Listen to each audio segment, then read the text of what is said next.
آپ پہ تو اول تو کوئی گناہ ہے نہیں، کوئی آپ کے مقام کے اعتبار سے اگر کسی شے کو کہا جائے کہ کوئی فروغ داشت ہے تو اللہ تعالیٰ اس کی بھی معافی کا اعلان کر چکا، تو پھر آپ کی مشقت ہے؟ تو جواب آپ کا کیا تھا؟ افلا اکون عبدا شکورا، تو کیا میں اپنے رب کا ایک شکر گزار بندہ نہ بنوں؟ میری یہ نماز شکرانے کی، میں اپنے رب کا شکر ادا کرنا، اس نے جو مجھے خیر کثیر عطا فرمایا، اب جس درجے کا وہ خیر کثیر ہے اسی درجے کا شکر مجھے اپنی امکانی حد تک ادا کرنا۔ تو فصل لربک وانحر یہاں شکرانے کے طور پر ہے، انا اعطیناک الکوثر فصل لربک وانحر ان شانئک هو الابتر، یقیناً جو آپ کا دشمن ہے وہی ابتر ہے۔ اس ابتر کے لفظ کی مجھے وضاحت کرنی ہوگی۔ شنا شنون اور حمزہ آتا ہے دشمنی کے لیے، ولا یجرمنکم شنآن قوم علی الا تعدلوا اعدلوا هو اقرب للتقوی، دشمنی کسی قوم کی تمہیں آمادہ نہ کر دے کہ تم عدل سے راستہ جو ہے اپنا بدل لو اور نسکش ہو جاؤ، عدل پر رہو، چاہے تمہارا دشمن ہے اس کے ساتھ انصاف۔ تو یہ شانی یہ ہے اس کے معنی دشمن، ان نشانیہ کا ہو الابتر، یقیناً آپ کا دشمن ہی ابتر ہے۔ ابتر کے معنی کیا؟ با تا لا کا مادہ آتا ہے بطن، کسی شے سے کٹ جانا، خاص طور پر ایک درخت ہے اس کی شاخ کٹ گئی، علیحدہ ہو گئی، شاخ مریدہ، ظاہر بات ہے اب اس کے لیے زندگی نہیں ہے، جب تک درخت سے جڑی ہوئی تھی اس کے لیے تر و تازگی تھی، وہ بڑھے گی، اس پر پھل بھی آتا اگر وہ آم کا درخت تھا، اب جب کٹ گئی تو اب وہ سوکھے گی، ختم ہو جائے گی، اس کے لیے کوئی تر و تازگی نہیں ہے، اس کا کوئی شاندار مستقبل نہیں۔ تو یہ کسی شے سے کٹ جانا، اسی معنی میں قوم سے کٹ جانا، علیحدہ ہو جانا، تنہا رہ جانا، لا تجعلنی فردا، مجھے اکیلا نہ بنا دے، تو یہ جو آتا ہے کہ میں اکیلا نہ رہ جاؤں اس کے لیے یہ لفظ آتا۔ اور پھر جس کا ذکر یا جس کا سلسلہ منقطع ہو جائے، جس کے ہاں اولاد نہ ہو، اب نام اس کا کہاں رہے گا، ختم ہو جائے گا، اولاد نہیں ہے وہ بھی ابتر ہے، گویا کہ اس کا ذکر باقی رکھنے والا کوئی نہیں رہا، اس کا نام نہیں رہے گا دنیا میں اس لیے کہ اولاد نہیں، خاص طور پر اولاد نرینہ۔ اسی طریقے سے جس جانور کی، جس چوپائے کی دم کٹی ہوئی ہے اسے ابتر کہتے ہیں، دم کٹا، اس لیے کہ یہاں بھی کوئی شے کٹی ہوئی ہے اس کے جسم سے۔ تو یہ مختلف الفاظ ہیں، یہ معنی ہے اس لفظ کے ابتر۔ اب اس کو نوٹ کیجئے، حضور کو ابتر کہا قریش، کن کن معنی میں کہا اس کی تفصیل میں بھی آپ سے سنا رہا ہوں، اور اس کا جواب دیا جا رہا ہے کہ یہ آپ کو ابتر کہہ رہے ہیں، اے نبی در حقیقت یہ ابتر ہو، بلکہ یہ ابتر ہے، ان نشانیک هو الابتر۔ حضور کو ابتر کس کس معنی میں کہا ہے؟ بالکل اوائل میں جبکہ حضور صلی اللہ علیہ وسلم نے اپنا پیغام شروع کیا ہے تو لوگوں نے کہا بطر محمد منا، یہ ابن جریر کی روایت، محمد ہم سے کٹ گئے، ہمارا اپنا ایک طریقہ تھا، ہماری تہذیب، ہمارا تمدن، ہماری روایات، ہمارا مذہب، ہمارے عقائد، اب محمد ہم سے کٹ گئے، تو اس کا مطلب یہ ہے کہ یہ شاخ سوکھ جائے۔ یہ اگر جمعیت کے ساتھ رہتے، پوری اپنی قوم کے ساتھ رہتے تو ان کے لیے بھی شاندار مستقبل تھا، اب ان کا مستقبل بہت تاریخ۔ یہ بالکل ایسی بات ہے جیسے واصل بن عطا، یہ شاگردوں میں سے تھا حضرت حسن بصری رحمۃ اللہ علیہ، وہ تابعین میں سے ان کا شاگرد اور بڑا ذہین شاگرد، لیکن اس نے مسئلہ تقدیر پر، جبر و قدر پر بحثیں شروع کی، تو جب اس طرح کی باتیں اس نے کہی کہ جو اہل سنت کے شایان شان نہیں، تو پھر حضرت حسن بصری نے اسے اپنے درس سے نکال دیا اور کہا کہ اعتزل عنا، یہ ہم سے علیحدہ ہو گیا، اب اس کا راستہ علیحدہ ہے، اس کا ہم سے کوئی تعلق۔ اسی اعتزل عنا سے اعتزال کا مذہب بنا ہے، اور معتزلہ کہلاتے علیحدہ ہو جانے والے لوگ۔ تو اسی طریقے سے قوم کا پہلا ریئیکشن یہ تھا حضور صلی اللہ علیہ وسلم کے بارے میں کہ بطا محمد منا، محمد ہم سے کٹ گیا صلی اللہ علیہ وسلم۔ اسی طریقے سے ایک مرتبہ قریش کی بڑی کوئی چوپال کے اندر ان کی بڑی مجلس تھی، اور کعب بن اشرف جو ہے وہ آیا ہوا تھا یہودی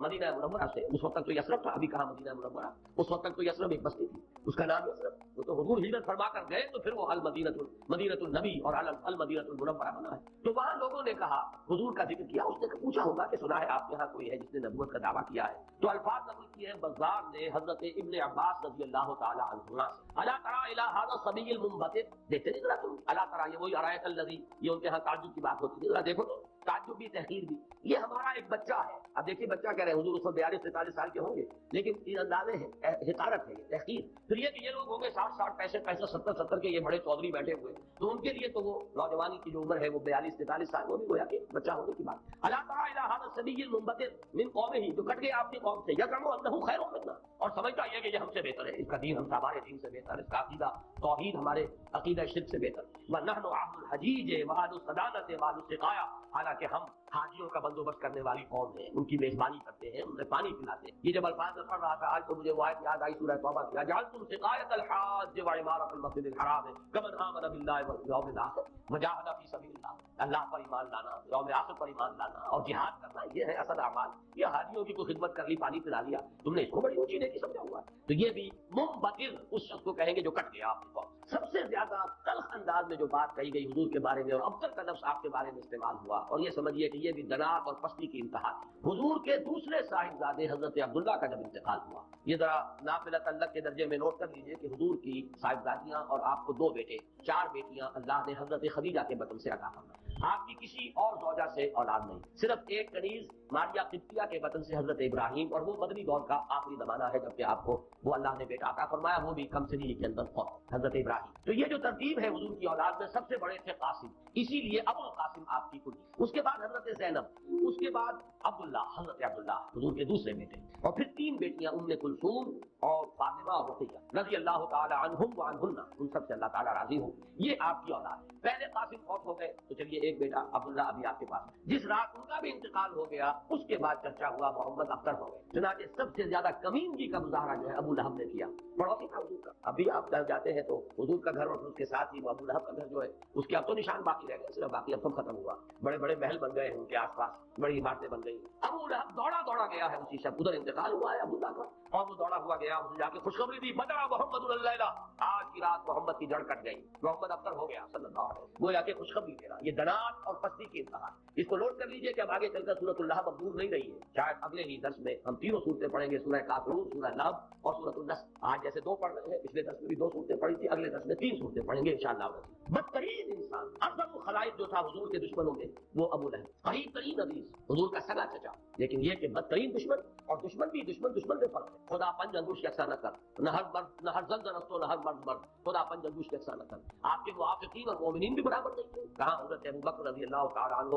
کہاں اس دور کے غلام صاحب، پھر آپ کے دشمن بھی برابر نہیں تھے۔ تو بدترین دشمن یہ ابو لہب ہے، اور اندازہ کیجئے اس کی دنات کا کہ بدر محمد اللیلہ، آج کی رات محمد کی جڑ کٹ گئی، ابتر ہو گئے محمد، معاذ اللہ۔ یہی لفظ کہے تھے پھر عاص ابن وائل سہمی، جو آپ کے دشمنوں میں سے مخالفین میں سے بہت بڑا چودھری تھا، ان محمد الابتر ہو، اب تو محمد ابتر ہو گئے، ان کی جڑ کٹ گئی، لا ابن لہو یقوم مقامہ بعدہ، اب ان کا کوئی بیٹا رہا ہی نہیں کہ جو ان کی جگہ، ان کے مقام پر، ان کی جگہ پر کھڑا ہو، جانشین بنے، ان کے مشن کو آگے لے کر چلے۔ فَإِذَا مَاتَ انقطع ذِكْرُهُ، جب محمد اب فوت ہو جائیں گے تو ان کا ذکر بھی منقطع ہو جائے۔ یہ وہ ابتر کا مفہوم جس کا کہ تقابل ہم کریں گے، اِنَّا رَفَعْنَا لَكَ ذِكْرَكَ، وہ کہہ رہے تھے کہ ذکر منقطع ہو جائے گا، اور سورۃ الانشراح میں اللہ کی طرف سے نوید آئی، وَرَفَعْنَا لَكَ ذِكْرَكَ، ہم نے تو آپ کا ذکر بہت بلند کر دیا۔ تو یہ ہے ان شانئک هو الابتر، اے نبی آپ ابتر نہیں ہوں گے، آپ کو تو ہم نے خیر کثیر عطا فرمایا، آپ کا ذکر بلند کیا، آپ کی مانوی اولاد، آپ کی امت، کتنے بڑے بڑے اولیاء اللہ، صوفیاء، اہل اللہ، اتقیاء، صلحاء، مجددین، علماء،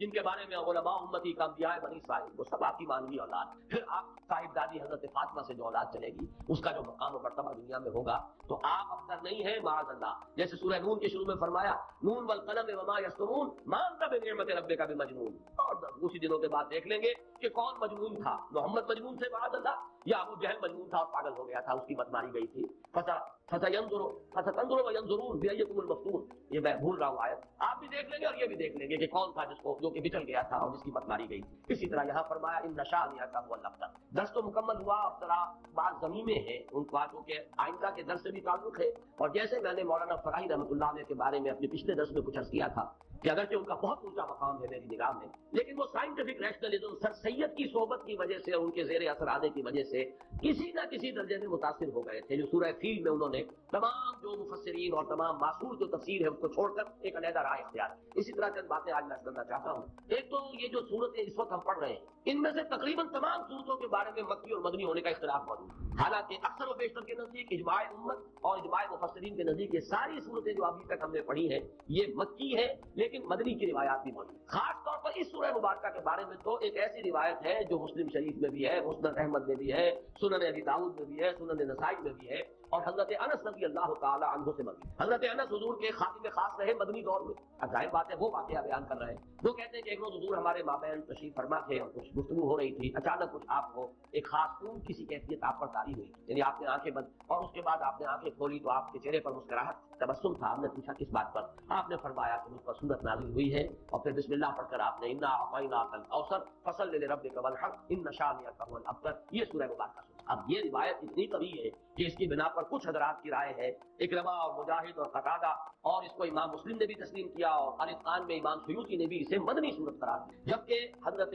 ابن مردویہ سے یہ مروی ہے کہ ابن عباس، عائشہ اور ابن زبیر رضی اللہ تعالی عنہم یہ سب کے سب اسے مکی قرار دیں، اور جمہور مفسرین نے اسے مکی قرار دیا۔ میں نے خاص طور پر آج بات اس لیے بیان کی ہے کہ ان چھوٹی صورتوں کے بارے میں اکثر و بیشتر کے بارے میں اختلاف ہے، نمبر ایک۔ نمبر دو یہ کہ اصل میں اس میں جو تعبیر ہو جاتی اور بہت سی صورتوں کے بارے میں کہا گیا یہ 2 دفعہ نازل ہوئی، سورہ اخلاص مکے میں بھی نازل ہوئی، مدینے میں بھی نازل ہوئی، فلاں سورت مکے میں بھی نازل ہوئی، مدینے میں بھی نازل ہوئی۔ یہ دو دفعہ کی نزول کا مطلب کیا ہوتا؟ یہ تھا کہ قرآن مجید ظاہر بات ہے کہ اس طریقے سے مصحف کی شکل میں تو موجود تھا ہی نہیں، کسی کچھ صورتیں یاد ہیں، کسی کو کچھ صورتیں یاد ہیں، ابھی پورا قرآن نازل بھی نہیں ہوا۔ یہ تو یوں سمجھیے کہ مدنی کے دور کے بھی انتہا پر جا کر پورا قرآن بنے گا، تو وہ اتنا چرچا نہیں تھا لوگوں کے مابین۔ اور وہ صورتیں کہ جو مکی دور میں نازل ہوئی تھی، جب وہ حالات و واقعات ایسے ہوتے تھے مدنی دور میں بھی کہ جن پر ان صورتوں کے مضامین کا انطباق ہوتا تھا، تو حضور اس وقت جب پڑھتے تھے تو لوگ یہ سمجھتے تھے یہ ابھی نازل ہوئی، حالانکہ وہ اصل میں مکے کے دور میں نازل ہو چکی۔ لیکن یہ کہ جیسے کہ انطباق ایسا ہو جاتا ہے، وہ واقعہ بہت ہی مشہور ہے کہ سورہ آل عمران میں وہ آیت موجود ہے وما محمد الا رسول قد خلت من قبلہ الرسل افإن مات أو قتل انقلبتم على أعقابكم۔ لیکن جب حضور کا انتقال ہوا ہے اور حضرت عمر پر ایک جذباتی کیفیت طاری ہوئی اور تلوار کھینچ کر آپ بیٹھ گئے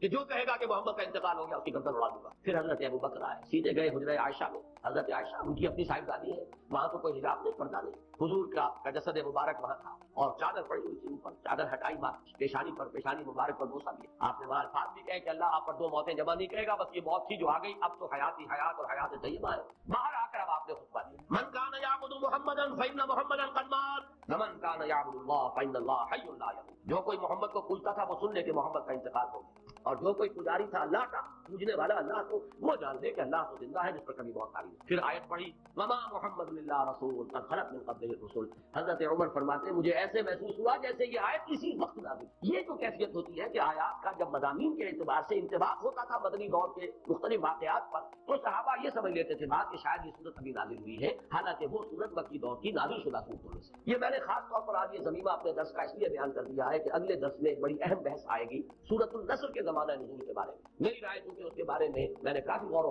خوض کیا ہے، اور جس رائے پر میرا دل ٹھکا ہے وہ عام جو تفاصیل میں رائے ہے اس سے مختلف ہے، اس لیے میں نے یہ پورا مضمون آج تمہیداً بیان کر دیا کہ خود اس سورہ مبارکہ کے بارے میں مسند احمد ابن حنبل، صحیح مسلم اور سنن ابی داؤد اور سنن نسائی کی روایت کے برعکس جمہور مفسرین نے، ان کے نزدیک اس روایت کی روح سے یہ مدنی ہے لیکن جمہور مفسرین نے اس کو مکی قرار دیا، تو گویا کہ اس میں رائے قائم کرنے کا موقع ہے، امکان ہے، اور انسان جو ہے مضمون کی دلالت کے اعتبار سے مضمون کیا ہے صورت کا کوئی نہ کوئی رائے قائم کر سکتا۔ اب دوسری بات میں کر رہا ہوں، آج میں نے تذکرہ کیا تھا اور وہ میں نے جیسے کہ پچھلی مرتبہ عرض کیا تھا،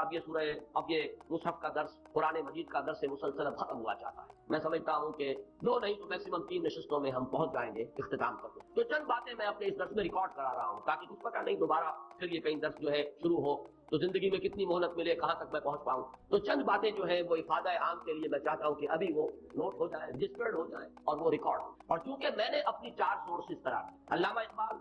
ڈاکٹر رفیع الدین ایک سورس، لیکن وہ کوئی مفسرین میں سے ہے ہی نہیں، ایک فکر ہے، ان کا سوچ ہے، تعبیر کی ہے انہوں نے۔ علامہ اقبال کو میں اس دور کا سب سے بڑا ترجمان القرآن مانتا ہوں، عظمت قرآن کا جتنا انکشاف اس شخص پر ہوا میرے نزدیک کسی دوسرے شخص پر نہیں۔ یہ میرا وہ قول ہے جس کو میں کھلا کہتا ہوں بغیر بلا خوف تردید ہے، لیکن بہرحال مفسر نہیں، میں نہ عارف نہ مجدد نہ محدث نہ فقیہ۔ اور دوسرا جو ہے وہ شیخین، شیخ الہند، شیخ الاسلام، شیخ الہند مولانا محمود حسن کا ترجمہ اور شیخ الاسلام مولانا شبیر احمد عثمانی کے حواشی، یہ غربت الوسطیٰ ہے جس کو میں نے مضبوطی سے تھاما۔ سلف کے ساتھ میرا رشتہ اس حدیث اور اس ترجمے اور تفسیر کے حوالے سے قائم، اسلاف کے ساتھ میں جڑا ہوا ہوں، یا غربت الوسطیٰ اس کی وضاحت میں کرتی۔ لیکن استفادہ زیادہ جو میں نے کیا ہے وہ دوسرے 2 شعبے ہیں، مولانا فراہی اور ان کے شاگرد مولانا اسلامی، مولانا ابوالکلام آزاد اور ان کے مانوی جانشین مولانا سید ابوالعلا مودودی۔ ان میں سے 2 حضرات کے ساتھ میری طویل ایسوسیشن رہی ہے، جماعت اسلامی کے ساتھ مولانا مودودی کے ساتھ، پھر مولانا اسلامی صاحب کے ساتھ اس سے بھی طویل۔ اس پہلو سے میں ان دونوں کے مابین جو بھی کوئی ربط اور تعلق ہے یا جہاں جہاں مجھے اختلاف ہوتا ہے میں اس کو خاص طور پر بیان کر دیتا ہوں، وہ کسی قد کی وجہ سے نہیں ہے بلکہ اس لیے کہ چونکہ میں نے ان سے بہت کچھ فیض حاصل کیا، لہٰذا جہاں مجھے ان کی کسی رائے سے اختلاف ہے اسے میں نوٹ کروا دوں تاکہ وہاں میری رائے جو ہے یہ نہ سمجھی جائے کہ میری رائے بھی وہی ہے جو مولانا مودودی کی ہے یا مولانا اسلامی۔ بہرحال اس وقت جو بات مجھے نوٹ کرانی ہے وہ یہ ہے، کیونکہ میں نے آج کہا تھا کہ تفسیر سورہ کوثر کا جب میں نے تقابلی مطالعہ کیا مولانا اسلامی صاحب نے تو کچھ بھی نہیں کہا اور کوئی اس پر محنت نہیں، کوئی حق ادا نہیں۔ مولانا فرائی کی کچھ چیزیں نقل کی جیسے سورہ فیل میں نقل کی ہیں اسی طریقے سے سورہ کوثر میں نقل کر دی، لیکن یہ کہ مولانا مودودی نے تفہیم میں واقعہ یہ کہ حق بڑی محنت ساری معلومات جمع کر۔ البتہ ان دونوں میں جو ایک فرق و تفاوت ہے اس کے اعتبار سے دو پوائنٹ نوٹ کریں. مجھ سے بہت سے لوگ مشورہ مانگتے ہیں کہ آپ کون سی تفسیر ریکمنڈ کرتے ہیں، تو میں ہمیشہ یہ کہا کرتا ہوں کہ مولانا مودودی کی تفسیر اگر صرف آپ پڑھتے ہیں تو حواشی جو ہے شیخ الہند کے اور شیخ الاسلام کا ترجمہ اور حواشی کو ضرور شامل کریں. تدبر قرآن پڑھتے ہیں تو اس کے ساتھ بھی اس کو ضرور شامل کریں. اس کی کیا وجہ ہے؟ یہ دونوں تفسیریں چاہے تفہیم القرآن ہو چاہے تدبر قرآن ہو، دین کا جو باطنی پہلو تصوف کی جو چاشنی ہے اس سے یہ دونوں تفسیریں بالکل خالی. قائل نہیں، جب قائل نہیں تو ادھر ان کی توجہ نہیں ہوئی، ان حقائق پر نگاہ نہیں گئی. موتی ہیں بکھرے ہوئے ہیں لیکن یہ کہ آپ کی توجہ نہیں ہے، آپ کو نظر نہیں آنے کے موتی بکھرے ہوئے ہیں. مولانا مودودی کا بھی موتیزات نہیں، مولانا اسلائی صاحب کا بھی موتیزات نہیں، بلکہ مولانا اسلائی صاحب زیادہ ہی سخت. اس اعتبار سے ان دونوں کی تفسیروں کے اندر یہ پہلو جو ہے، ایک پہلو بہت ہی یہ سمجھیے کہ یعنی نظر انداز ہو گیا ہے. اس پہلو سے وہاں بڑی کمی ہے. اس کمی کو پورا کرنے کے لیے حرکی پہلو تفہیم القرآن میں تدبر قرآن مجید کے اپنے اسالیب، زبان کی بحث، ادب کے حوالے سے، اور نظم القرآن قرآن کا نظم سورتوں کا آیات کا، یہ مولانا اصلاحی صاحب کا خاصہ ہے. لیکن دونوں چونکہ اس سے خالی ہے، مانوی اور وہ جو روحانی مباحث ہیں، تصوف کے موضوعات ہیں، لہذا اس کو تو شامل کرنا چاہیے ہر صورت، یعنی شیخ الہند کا ترجمہ اور مولانا شبیر احمد عثمانی کے حوالے. باقی ان دونوں کا تفہیم اور تدبر کے تقابل میں ایک بات نوٹ کر لیجیے. تفہیم مولانا نے لکھنی شروع کی تھی جبکہ ابھی 40 برس کے بھی نہیں تھے. یہ فروری سن 42 میں لکھنی شروع کی ہے جبکہ 38-39 برس کی عمر تھی. سن 3 میں پیدائش، تکمیل ہوئی ہے جون سن 72 میں، انتقال سن 1989 میں. یعنی یہ ان کی یوں سمجھیے کہ میچورٹی کا دور ہے پورا کا پورا. لیکن یہ کہ شروع میں تفہیم بہت مختصر ہے، 7.5 پارے ایک جلد میں آ گئے. حواشی بہت ہی مختصر، کوئی گہرائی نہیں، کوئی تفصیل نہیں، کوئی شدید محنت نہیں. البتہ جیسے جیسے آگے بڑھے ہیں جوہر کھلے، تاریخی پس منظر ہر صورت کا بہت خوبصورت بیان. پھر یہ کہ اقوال جو ہے ہمارے اسلاف کے، انہیں جمع کرنے کی بڑی محنت کی. چنانچہ آپ دیکھیں گے کہ یہ آخری جلد جو ہے میرے نزدیک تفہیم کی آخری جلد سب سے زیادہ تھی. اس کے برعکس معاملہ اسلائی صاحب کا ہے. اسلائی صاحب نے سن 58 میں شروع کی تدبر قرآن جبکہ ان کی عمر اس وقت 54 برس کی. ختم کی ہے سن 1980 میں جبکہ 76 برس کے ہو چکے تھے. ان کے ہاں آپ کو یہ نظر آئے گا پہلی جلد ان کا ماسٹر پیس ان کا جو ہے پہلی جلد، اور پہلی جلد جو ہے یوں سمجھ لیجیے کہ تقریباً 10 سال میں لکھی ہے. بعد میں معلوم ہوا ہے کہ وہ جلدی کے اندر اور وہ محنت نہیں کر سکے ہیں. پھر جیسا کہ آخری صورت کی جو آخری پارے کی صورتوں میں آ کر تو مجھے شدید مایوسی ہوئی. جو وہ پہلو ہے مستقل تصوف کے اور باطنی اور ایمانی حقائق، وہ تو خیر پورے ہی اس تدبر قرآن کے پورے سلسلے کے اندر وہ ڈیفیشنسی ہے. لیکن آخری جلد پر آ کر تو مجھے بہت مایوسی ہوئی. معلوم ہوتا ہے بس تیزی سے مکمل کرنے کا